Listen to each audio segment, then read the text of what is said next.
आखाती देशातील युद्धाचा परिणाम कच्चा तेल आणि गॅसवर होत असल्याने भारत देशात याची टंचाई जाणवते आहे. घरगुती गॅस सिलेंडर मिळण्यासाठी ग्राहकांची गॅस एजन्सीकडे धाव तर दुसरीकडे हॉटेल व्यावसायिक हॉटेल बंद करण्याची वेळ येईल का या चिंतेत आहेत. चहाच्या टपरीवर व्यावसायिक सिलेंडर वापरले जात आहेत, मात्र याचीही टंचाई जाणवत असल्याने आपल्या पोटावर पाय पडणार याची काळजी चहा टपरीधारकांना लागली आहे. मात्र डोंबिवलीतील एका चहा टपरीवाल्याने या परिस्थितीवर हार न मानता गावाकडील पद्धत स्वीकारली आहे.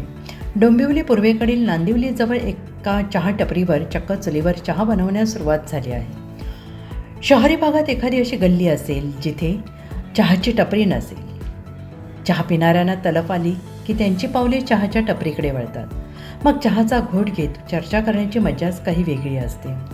चहा विक्रीत पोट भरेल एवढं उत्पन्न मिळत असल्याने नोकरी न करता आपल्या पायावर उभे राहणाऱ्यांसाठी चहा टपरी हा उत्तम व्यवसाय आहे. युद्धाची झळ फक्त घरातील स्वयंपाकघरालाच लागली नाही तर चहा टपरीवरही लागली आहे.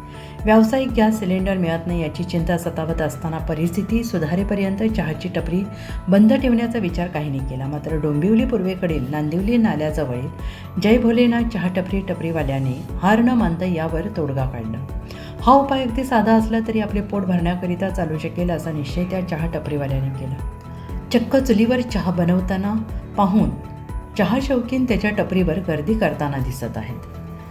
चुलीवरील चहा पिण्याची मज्जा काही औरच असे म्हणत आनंदाने या टपरीवरील चहाचा घोट घेतला जात आहे. शहरी भागात हे दृश्य फार कमी दिसत आहे. याबाबत चहा टपरीवाला अशोक पाटीदार म्हणाले, मी येथे गेली 20 वर्षांपासून चहा विकतो आहे. मात्र आता गॅस सिलेंडर मिळत नसल्याने या परिस्थितीत माझा व्यवसाय बंद होऊ नये म्हणून पहिल्यांदा चुलीवर चहा बनवतो आहे. संदीप देसाई यांनी म्हटलं आहे की मला चहा पिण्याची आवड आहे. गावाला चुलीवर चहा प्यायलो आहे. आता शहरी भागात चुलीवरील चहा पिण्याचा आनंद आणि आस्वाद खूप छान आहे. माझं नाव संदीप देसाई. मी सुनीलनगरमध्ये राहतो, शाही शांतीमध्ये. आणि इकडचं आमचं रेग्युलर चहा पिणं असते आणि चहा तर आमचा रेग्युलर लागतोच. मुंबईकरांचा चहाशिवाय पर्याय नाही. कारण एक म्हणजे चवीदार आणि छान चहा बनवतात. आणि चुलीवरची चहा आहे ती आय थिंक नव्याने आम्ही ट्राय करतो आहोत आणि चांगलं आहे. ओके, पण गॅसचा प्रॉब्लेम सॉल्व्ह झाला तर फार बरं होईल. धन्यवाद.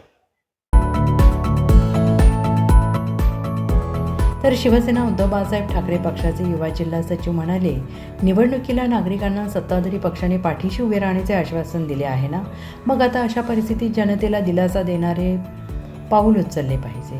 आमच्या पक्षाच्या वतीनं नागरिकांना मोफत लाकडे वाटप करण्याची वेळ सरकारने आणू नये. सरकारने नागरिकांना गॅस सिलेंडर लवकरात लवकर द्यावेत ही आमची मागणी आहे. जर बघायला गेलो तर मागच्या कोविड काळात सुद्धा हॉटेल इंडस्ट्रीला भरपूर लॉस झाला होता. आणि जेव्हा जेव्हा निवडणुका येतात तेव्हा तेव्हा अनेक आश्वासनं देतात. मला वाटतं ते आश्वासनं खऱ्या अर्थाने पार पाडायचे असतील तर आता सरकारने हॉटेल इंडस्ट्री असेल आणि आता घरगुती गॅस वगैरे जे काय वाढीव भाव झाले त्यासाठी काय उपाययोजना काढू शकतात त्यावर बोलायला पाहिजे आणि त्याच्यावर खऱ्या अर्थाने त्यांनी योजना चांगले उपाय काढले पाहिजे. मला असं वाटतं की हेच जर 10-15 दिवस चालू राहिलं ना तर मला वाटतं की पेट्रोल पण असेल, डिझेल पण असेल, याचे भाव सुद्धा वाढले जातील. आणि हे असंच जर चालू राहिलं मला वाटतं की प्रत्येकाला चुलीशिवाय पर्याय नाही आणि लाकडांशिवाय पर्याय नाही. आपण बघितलं असेल की याचा जबाबदार फक्त आणि फक्त सत्ताधारी पक्ष आणि सरकार आहे.